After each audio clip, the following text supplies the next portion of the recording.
service, and I had the heart-numbing worry common to all parents whose sons were away at war. 3. Oklahoma City had already started proceedings to condemn a large tract of land for an airport, and my home, formerly my father's home, was located in the center of this tract. I knew that I would be paid only 1/10 of its value, and what was even worse, I would lose my home, and because of the housing shortage, I worried about whether I could possibly find another home to shelter my family of 6. I feared we might have to live in a tent. I even worried about whether we would be able to buy a tent. 4. The water well on my property went dry because a drainage canal had been dug near my home. To dig a new well would be throwing $500 away because the land was already being condemned. I had to carry water to my livestock in buckets every morning for 2 months, and I feared I would have to continue it during the rest of the war. 5. I lived 10 miles away from my business school, and I had a Class B gasoline card. That meant I couldn't buy any new tires, so I worried about how I could ever get to work when the superannuated tires on my old Ford gave up the ghost. 6. My eldest daughter had graduated from high school a year ahead of schedule. She had her heart set on going to college, and I just didn't have the money to send her. I knew her heart would be broken. One afternoon, sitting in my office worrying about my worries, I decided to write them all down, for it seemed no one ever had more worries than I had. I didn't mind wrestling with worries that gave me a fighting chance to solve them, but these worries all seemed to be utterly beyond my control. I could do nothing to solve them. So I filed away this typewritten list of my troubles, and as the months passed, I forgot that I'd ever written it. 18 months later, while transferring my files, I happened to come across this list of my 6 major problems that had once threatened to wreck my health. I read them with a great deal of interest and profit. I now saw that not one of them had come to pass. Now, here's what happened to them. 1, I saw that all my worries about having to close my business college had been useless, because the government had started paying business schools for training veterans, and my school was soon filled to capacity. 2, I saw that all my worries about my son in service had been useless. He was coming through the war without a scratch. 3, I saw that all my worries about my land being condemned had been useless, because as soon as I knew my land would not be condemned, I spent the money necessary to dig a new well to a deeper level and found an unfailing supply of water. 5, I saw that all my worries about my tires giving out had been useless, because by recapping and careful driving, the tires had managed somehow to survive. 6, I saw that all my worries about my daughter's education had been useless, because just 60 days before the opening of college, I was offered, almost like a miracle, an auditing job which I could do outside of school hours, and this job made it possible for me to send her to college on schedule. I'd often heard people say that 90% of the things we worry and stew and fret about never happen, but this old saying didn't mean much to me until I ran across that list of worries I'd typed out that dreary afternoon 18 months previously. I'm thankful now that I had to wrestle in vain with those 6 terrible worries. That experience has taught me a lesson I'll never forget.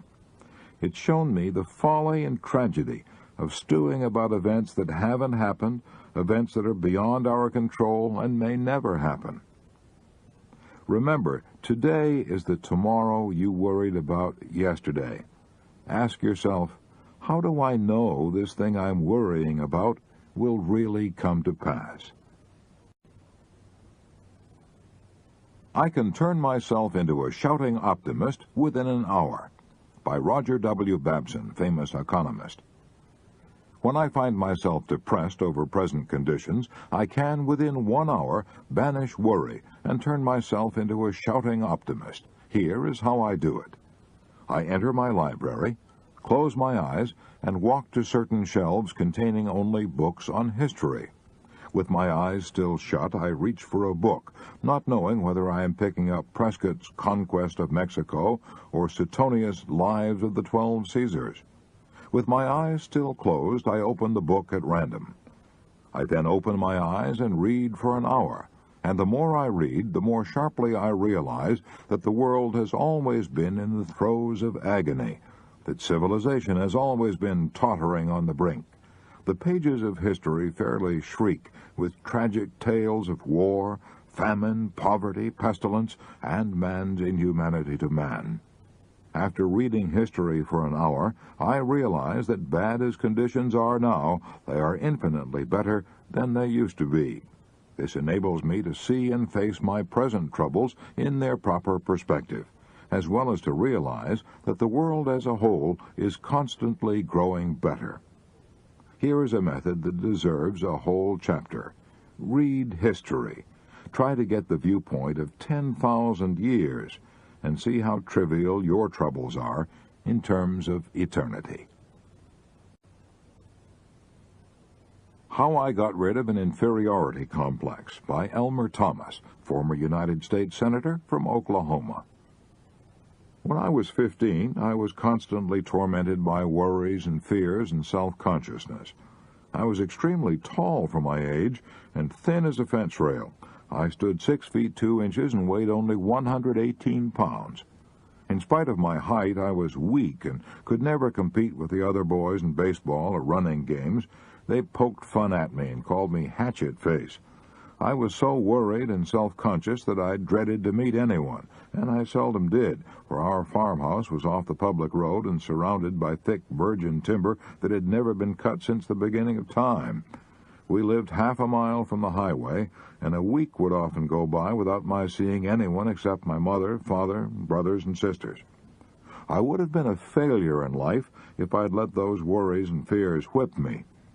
Every day and every hour of the day, I brooded over my tall, gaunt, weak body. I could hardly think of anything else. My embarrassment, my fear was so intense that it's almost impossible to describe it. My mother knew how I felt. She'd been a school teacher, so she said to me, "Son, you ought to get an education. You ought to make your living with your mind because your body will always be a handicap." Since my parents were unable to send me to college, I knew I'd have to make my own way. So I hunted and trapped a possum, skunk, mink, and raccoon one winter, sold my hides for $4 in the spring, then bought 2 little pigs with my $4. I fed the pigs slop and later corn and sold them for $40 the next fall. With the proceeds from the sale of the 2 hogs, I went away to the Central Normal College, located in Danville, Indiana. I paid $1.40 a week for my board, 50 cents a week for my room. I wore a brown shirt my mother had made me. Obviously, she used brown cloth because it wouldn't show dirt. I wore a suit of clothes that had once belonged to my father. Dad's clothes didn't fit me, and neither did his old Congress gaiter shoes that I wore, shoes that had elastic bands in the sides that stretched when you put them on. The stretch had long since gone out of the bands, and the tops were so loose the shoes almost dropped off my feet as I walked. I was so embarrassed to associate with the other students, so I sat in my room alone and studied. The deepest desire of my life was to be able to buy some store clothes that fit me, clothes that I was not ashamed of. Shortly after that, 4 events happened that helped me to overcome my worries and my feeling of inferiority. One of these events gave me courage and hope and confidence and completely changed all the rest of my life. I'll describe these events briefly. First, after attending this normal school for only 8 weeks, I took an examination and was given a 3rd grade certificate to teach in the country public schools. To be sure, this certificate was good for only 6 months, but it was fleeting evidence that somebody had faith in me. The first evidence of faith that I had ever had from anyone except my mother. Second, a country school board at a place called Happy Hollow hired me to teach at a salary of $2 a day, or $40 a month. Here was even more evidence of somebody's faith in me. Third, as soon as I got my first check, I bought some store clothes that I wasn't ashamed to wear. If someone gave me $1 million now, it wouldn't thrill me half as much as that first suit of clothes, for which I paid only a few dollars. Fourth, the real turning point in my life, the first great victory in my struggle against embarrassment and inferiority, occurred at the Putnam County Fair, held annually in Bainbridge, Indiana. My mother had urged me to enter a public speaking contest that was to be held at the fair. To me, the very idea seemed fantastic. I didn't have the courage to talk to even one person, let alone a crowd. But my mother's faith in me was almost pathetic. She dreamed great dreams for my future. She was living her own life over in her son. Her faith inspired me to enter the contest. I chose for my subject about the last thing in the world that I was qualified to talk on, the fine and liberal arts of America. Frankly, when I began to prepare the speech, I didn't know what the liberal arts were, but it didn't matter much because my audience didn't know either. I memorized my flowery talk and rehearsed it to the trees and cows 100 times. I was so eager to make a good showing for my mother's sake that I must have spoken with emotion. At any rate, I was awarded first prize. I was astounded at what happened. A cheer went up from the crowd. The very boys who'd once ridiculed me and poked fun at me and called me hatchet face now slapped me on the back and said, "I knew you could do it, Elmer." My mother put her arms around me and sobbed. As I look back, in retrospect, I can see that winning that speaking contest was the turning point of my life. The local newspapers ran an article about me on the front page and prophesied great things for my future. Winning that contest put me on the map locally and gave me prestige, and, what's far more important, it multiplied my confidence 100-fold. I now realize that if I'd not won that contest, I probably would never have become a member of the United States Senate, for it lifted my sights, widened my horizons, and made me realize that I had latent abilities that I never dreamed I possessed. Most important, however, was the fact that the first prize in the oratorical contest was a year's scholarship in the Central Normal College.